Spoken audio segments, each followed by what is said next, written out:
ស្រណោះអាឡ័យនឹងអូអោវាយោអើយអានឹកដល់ចិត្តខ្ញុំអរៀបរួមក្នុងនាមស្មោះត្រង់មានចំពោះស្នា18មិថុនា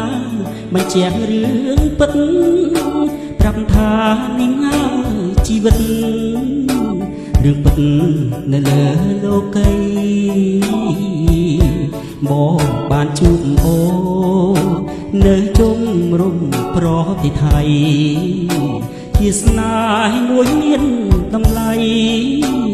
អាឡ័យពេញក្នុងចិន្តាពីអូវាមកឡើងជិះរថយន្តទុកបងសាយធ្ងន់មានចំពោះស្នេហ៍មិនចង់ឲ្យឃ្លាតចង់រួមចិត្តគ្នាក្នុងនៃស្នេហាភ័ក្រក្តីដង្ហើមបងខ្លីតែមានន័យវែងរួមនៅកណ្ដោកណ្ដាលលើភពផែនដីមួយជីវិតបងបើគ្មានរូបស្រីដូចចានរៀងអាប់រស្មីដូចត្រី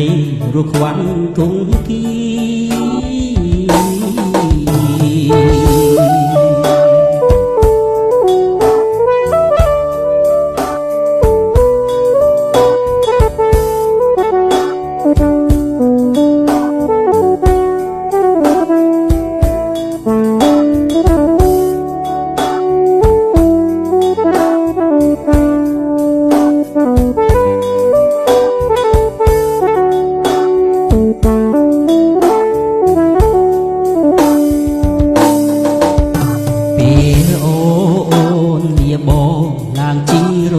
យន្តទុកប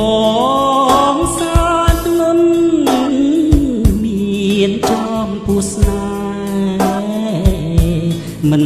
ចង់ឲ្យឃ្លាតចង់រួមចិត្តគ្នាក្នុងនៃស្នេហាភ័ក្រក្តីដង្ហើមបងខ្លីតែមានន័យវែងរួមនៅកណ្ដោកណ្ដាលលើភពផែនដីមួយជីវិត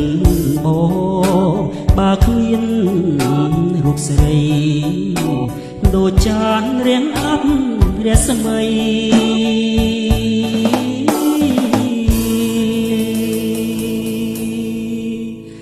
ដូចត្រីរស់ខ្វាន់គង់គី